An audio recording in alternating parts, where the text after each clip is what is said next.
ভূষণ করি গোবিন্দ সেবার দ্রব্য করে করি তুলসীবার গোবিন্দ দর্শনে গমন করিলেন তুলসী তুলসী মনে দেহর তুলসী তুলসী মনে দেহর তুলসী তুলসী মনে দেহর তুলসী তুলসী মনে দেহর নারায়ণ বলে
বলছেন না, বিরহ ব্যথা সহ্য করতে না পেয়ে গোবিন্দ কি বললেন? ধুলাই যাই রে বড়া ধুলি, শনিব শনিব গোবিন্দ আমার ধুলাই যাই বড়া ধুলি, ধুলাই যাই রে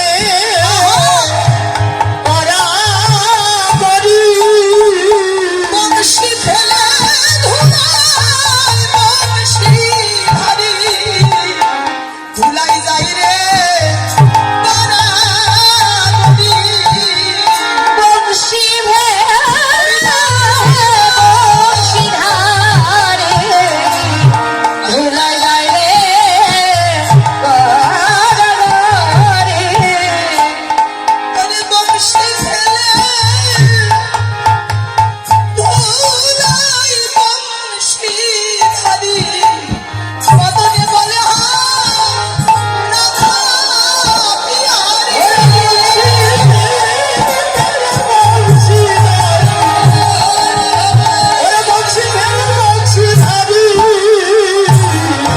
এই বরাবরি বাবা গোবিন্দ সুরাবাসী ধুলাই ফেলে দিয়ে রাধা পিয়ারি বলে কাঁদতে কাঁদতে রাধা কুণ্ডের তীরে গড়াগড়ি যাচ্ছে। গোবিন্দকে ধুলাই পড়ে গড়াগড়ি যেতে দেখে বৈষ্ণব কবি সখী ভাবে ব্রজলীলার এক প্রান্তে দাঁড়িয়ে বললে, হে গোবিন্দ, অমন কাঙাল হয়ে তুমি কাঁদছ কাঁদছ কেন? আমার কাঙ্গাল হয়ে কাঁদিছ কাঁদিছ কেন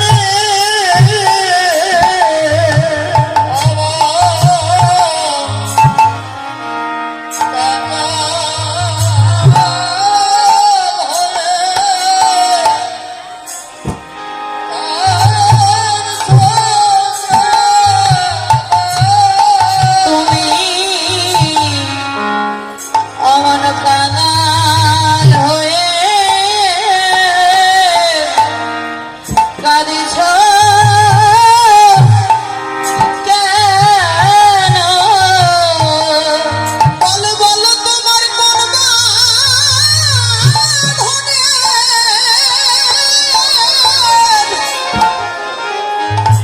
আজ তোমার কোন বাঁধনে,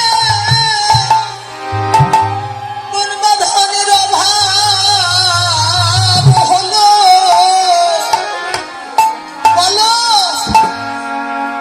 এমন কাঙাল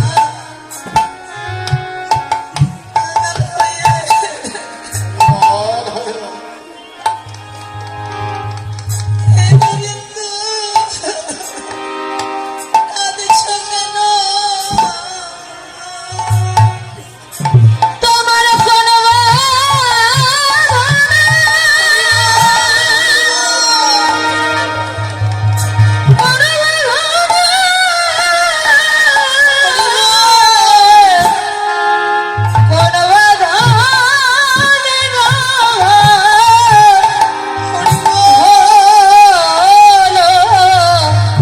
তুমি অমন কাঙাল হয়ে কাঁদিছ কাঁদিছ কেন? হে গোবিন্দ, তুমি হারিয়েছ হারিয়েছ কিবা রকম হে গোবিন্দ করিব তুমি হারিয়েছ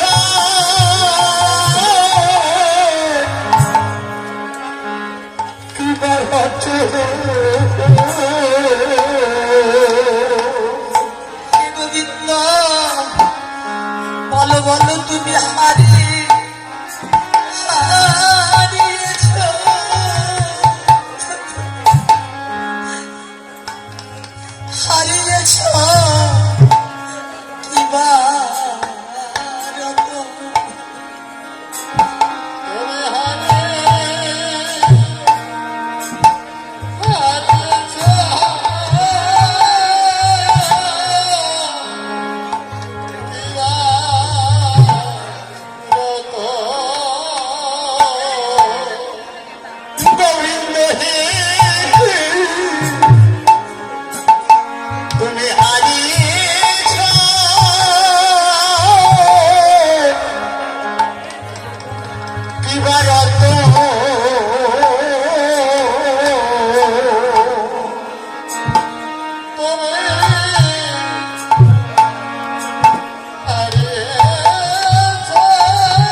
পাবার জন্য বড় ব্যাকুল হয়ে কাঁদে। কিন্তু ভগবান ভক্তকে কাছে পাবার জন্য এমন ব্যাকুল হয়ে কাঁদে, আজ আমি এই প্রথম দেখলাম। গোবিন্দ হে, তুমি না ভগবান, কোথায় তোমার ভগবানতা? তুমি না স্বতন্ত্র ঈশ্বর, কোথায় তোমার ঈশ্বরত্ব? তুমি না মহাবিরাট, কোথায় তোমার বিরাটত্ব? বৃন্দাবনের ওই একজন সামান্য আহিনী গোয়ালিনী, তুমি তার প্রেমের গান হয়ে রাধা বিহারী রাধা বিহারী রাধা বিহারী বলে কাঁদছো। বাবা হে গোবিন্দ, তুমি প্রেমের কাছে এত দুর্বল, তুমি প্রেমের কাছে এত ছোট হয়ে যাও। আমি কোনোদিনই জানতাম না, বলে হারে যাও তুমি প্রেমের কাছে এভাবে কেনা। আজ আমি স্বচক্ষে দেখে বিশ্বাস করতে পারছি না কি করে সম্ভব। ভগবান বলছেন এটাই ভগবানের প্রেম লীলা।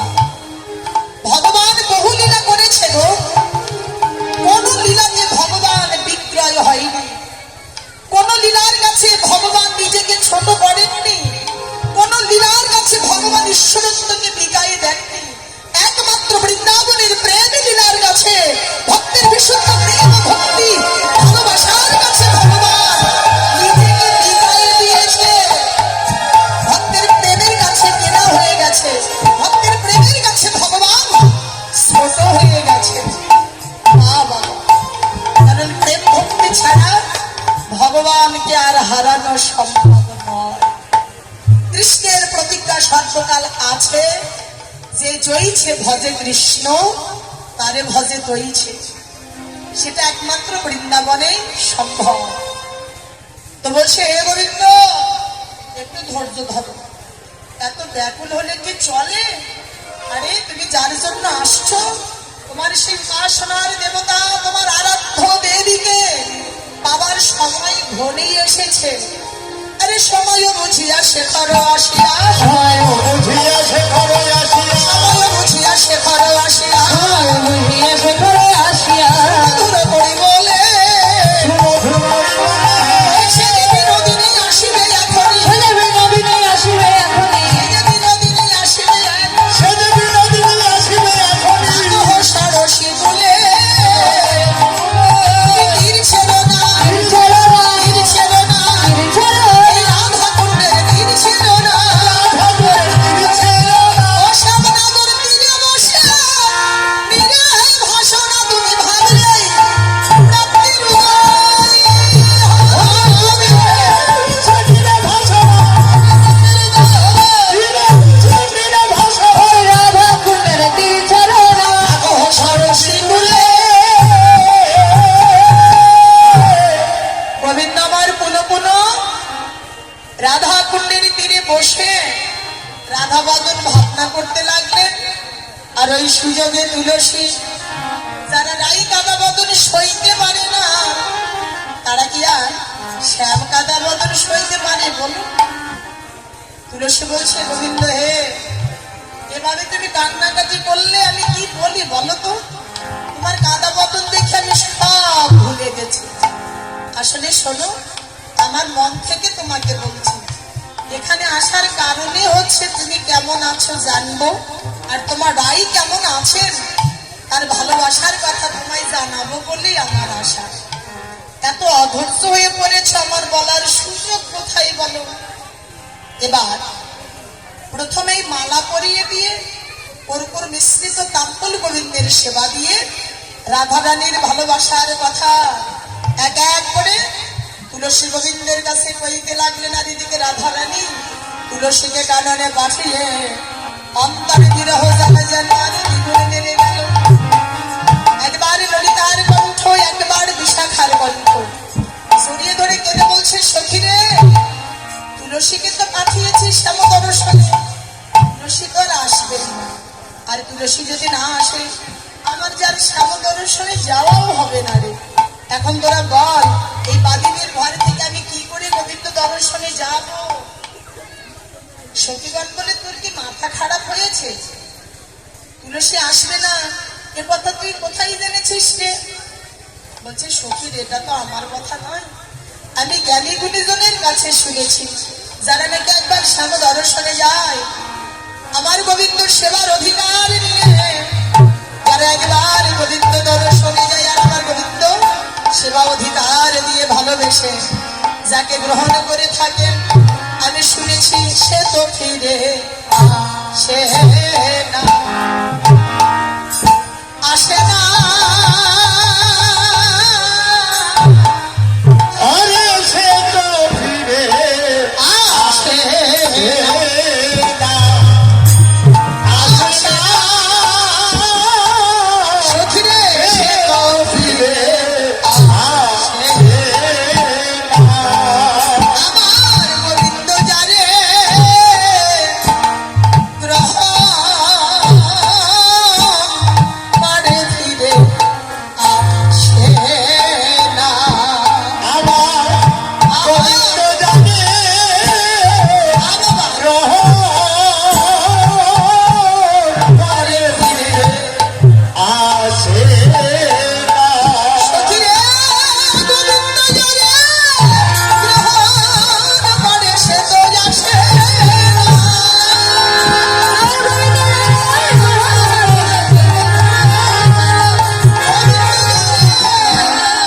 সে তো ফিরে আসে না, আসে না। সে তো ফিরে আসে সখী রে,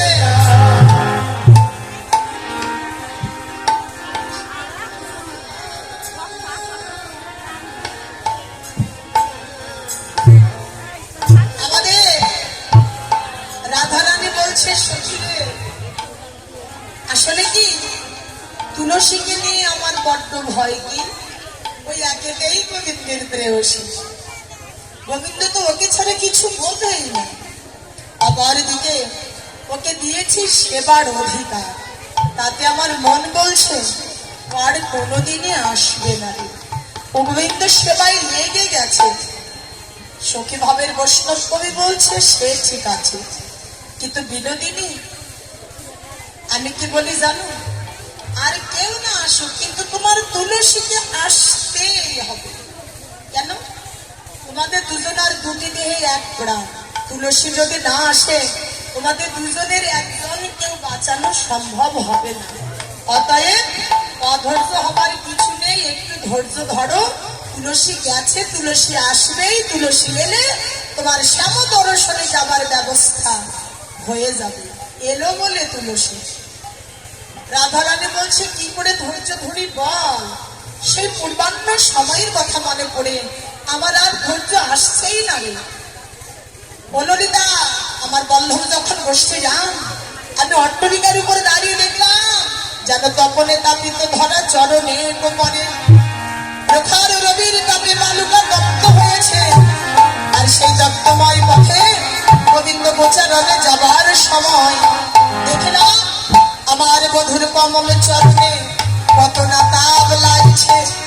সখীরে, তাই দেখে আমার কি মনে হয়েছিল জানিস, আমি ধরণী সাধন করি, ধরণী হইব, আমি ধরণী সাধন করি, ধরণী হইব। মন প্রাণ ইন্দ্রিয় মানে সজ্জা, আমার মন প্রাণ ইন্দ্রিয়গণে সজ্জাদি করিব। আমি ব্রজের পথে বিছাইছি। ব্রজের পথে বিছায়ে সখী, আমার পরাণ বধুর সুখের লাগি ব্রজের পথে বিছাই। আমার পরাণ মধুর সুখের লাগি ব্রজের পথে বিছায়ে। সখী, আমার মন প্রাণ ইন্দ্রিয় গণে সজ্জাদি করিব। আমায় কহ বল লিখা সখী, এখন কি করি রূপা